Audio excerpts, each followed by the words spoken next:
Hello, welcome to the second video tutorial where I'll take you through the process of inputting new electrofishing events into the database. Another very important topic is view incomplete events. Now this is not particularly intuitive, but this is where you input your new electrofishing events for that year.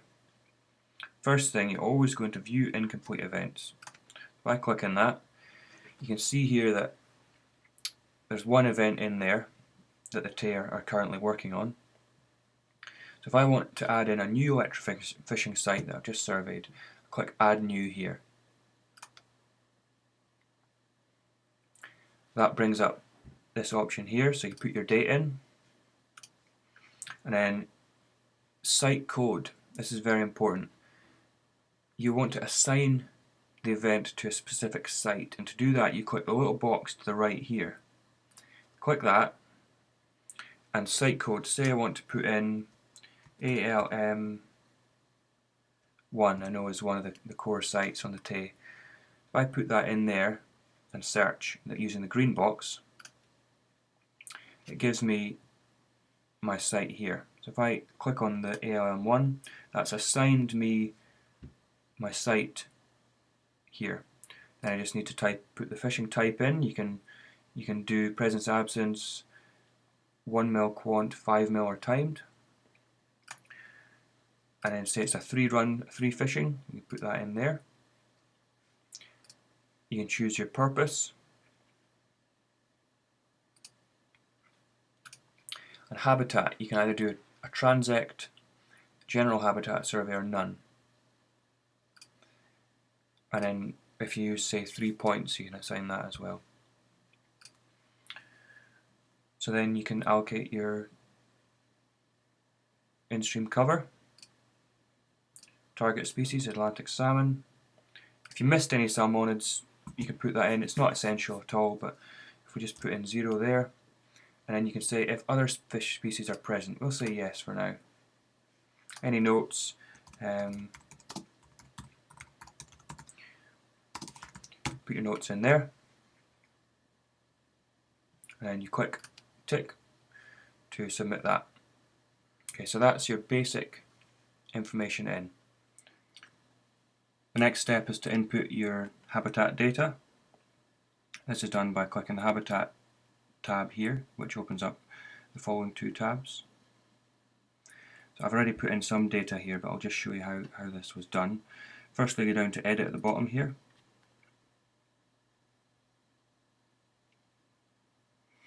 And you add in your dimensions for the 3 points in your habitat survey. So this is the top point measured at 0 meters from the top. So you've got your wet widths, your bed widths, and your bank width. So input them for the 3 sites and click Done. Once that's done, it then calculates automatically your areas up here. Next step is the depths.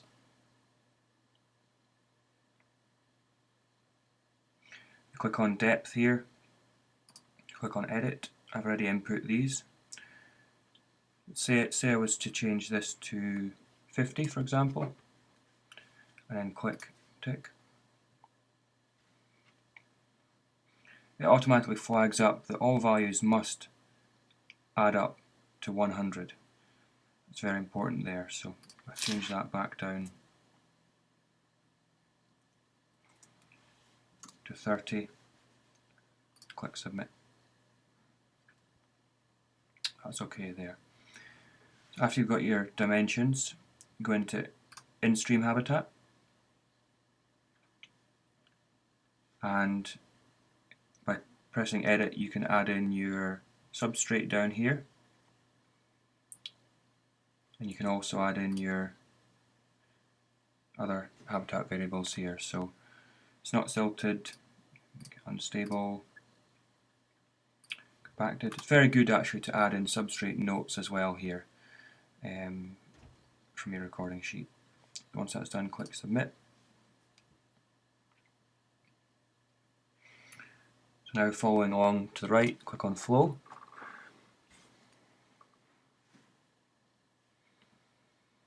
And press edit at the bottom there, can add in your percentages there, so using the tab key to go across is quicker.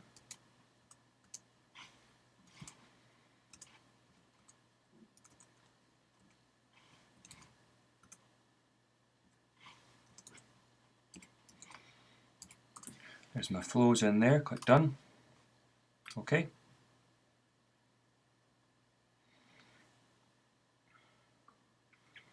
And then bankside.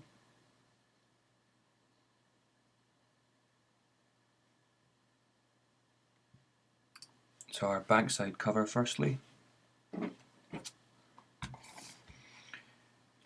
So you've got percentages again. Okay, and press submit. So your total fish cover here should relate to your bear cover down here. So if you've got 20% bear, that means you have 80% total fish cover. And on the right bank, 30% bear, so that will be 70% total fish cover on the right bank. Just add in your vegetation types here. I'm just showing you some examples for speed. Bankside notes, again, it's good to add some notes in here. And your land uses is very extensive list to choose from here. Okay, when you're ready, submit that. Next thing is click on Other and click on Edit. So basically add in your details here, number of staff,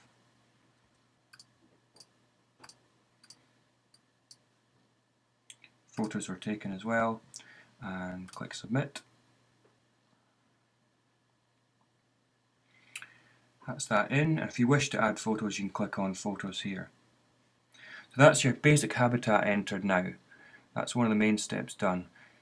Of note here is Other Fish Species Count.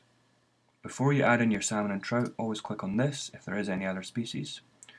And if you want to add in a new species, click Add New.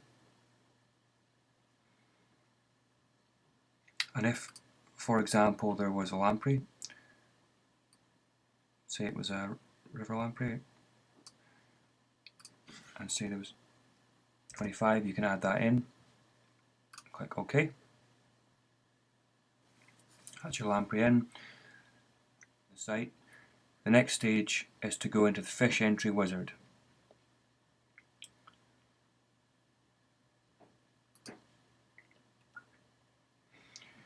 So first things first, we'll input our salmon. So click on salmon, and there you'll see there's three options here: fish count entry, fish measurement, and age allocation. Firstly, I must say fish measurement is only relevant if you're measuring specific fish and taking scales for your age allocation. Otherwise you can do it manually just using fish count entry and age allocation. First thing is always fish count entry, and then click on Electrofishing recording sheet, and this brings up a sheet that's very similar to that of which you will use in your own recording sheet coming from the SFCC protocol. So in here it's already input all your basic data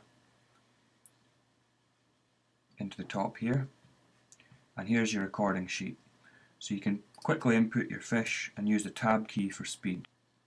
I'm trying to be too quick here. Okay, so that's your zeros in. You can then go down here, add in your ones,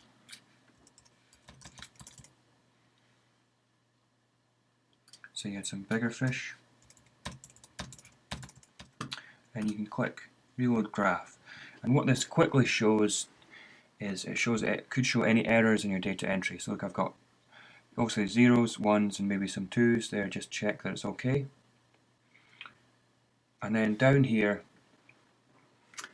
you'll see this is your second run. So you've got 3 fishing, and this is run number 2. So carry out the same procedure for this. And go down and just reload the graph to check. That's fine. And then you go down and carry out the same procedure for your third run as well.